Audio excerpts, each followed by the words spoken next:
What's up, and welcome back to Interpreting the Stars, where today we are talking about a pretty popular 1989 sports fantasy film. It's Field of Dreams.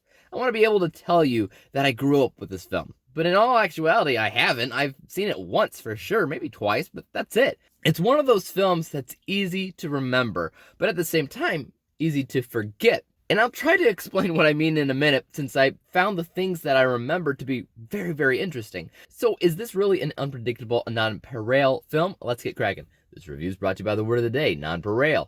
An unrivaled or matchless person or thing, like apparently my prom date's boyfriend that I didn't know existed, was nonpareil because she never opened the door when I showed up. She was busy with her nonpareil boyfriend. Field of Dreams is about one man hearing voices in his head, nudging him saying, "If you build it, he will come." And he takes that to mean building a baseball field in the middle of his cornfield, and if he does that, the ghosts of baseball players past will show up and play there. But when he cut down his field, his family suddenly starts getting behind their mortgage payments. Even so, the man continues getting otherworldly messages, pushing him forward, compelling him to do something else, even if that means hurting his family's finances in the process.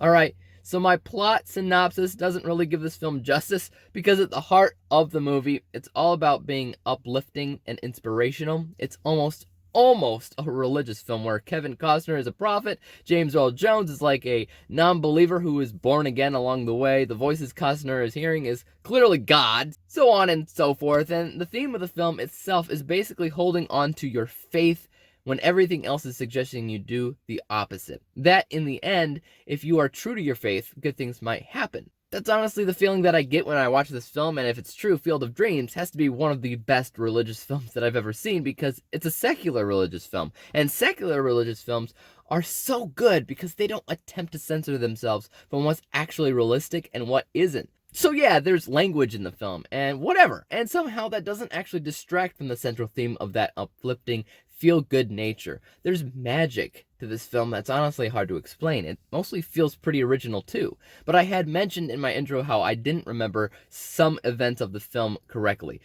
When people think back to Field of Dreams, I swear to God, the main thing people remember is this guy who hears if you build it, he will come, and throughout the film, he's trying to build a baseball field, and at the end, like magic, ghost baseball players show up, and it's magic.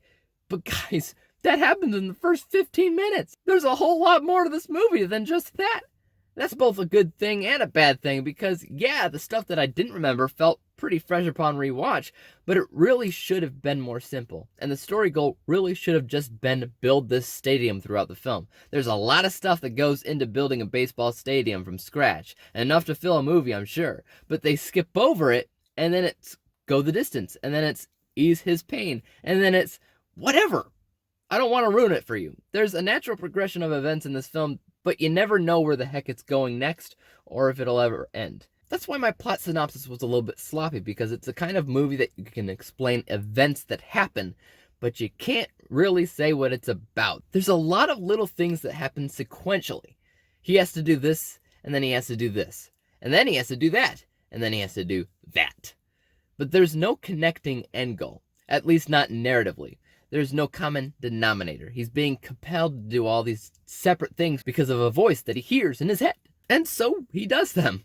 This would make for an interesting TV show, actually. I honestly just think the way that I remembered the movie is better structurally than what the movie actually is. A fun factoid there for you, though. I have a theory surrounding James Earl Jones' character that I find fascinating, and I want to talk about with somebody, but I can't.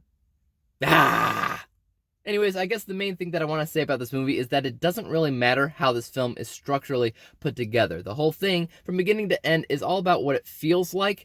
This film just wants to put a smile on your face and have you feel the feels, and maybe give you some goosebumps anytime the disembodied voice whispers something, or maybe when James Earl Jones has his "people will come, Ray" speech, which granted is very good. I just look for certain things in a narrative, and when it plays out like this, I can't help but notice when it's not really going anywhere specific. But I do like it, and it does make me feel good. Let's take a look at the final score. I really like this movie in general, and I'm actually surprised I haven't seen it more than I have. From an unbiased vantage point, there's a lot of strengths that the film pulls off, like the acting's pretty good, the dialogue is consistently memorable, and the mystery is on point, so that unbiased score is 78%. And because it's a movie that makes you feel good in general, the biased score is higher at 88%, because it's just fun and incredibly magical and inspirational. When we average the two scores together, we get a final score of 83%, 83 out of 100 possible stars, granting Field of Dreams with a B letter grade, which I think is a fair grade in general, but I'd like to hear your thoughts about this film. Does this movie make you feel the feels, or is it something that you think is maybe overhyped? Let me know. As for YouTube, you know what to do. Hit the subscribe button if you like this review, because there's more like it coming out. Hit the thumbs up button, because that always helps out my channel, and don't forget about the little bell icon, because that'll help notify you when I come out with my next review. And until then, peace out!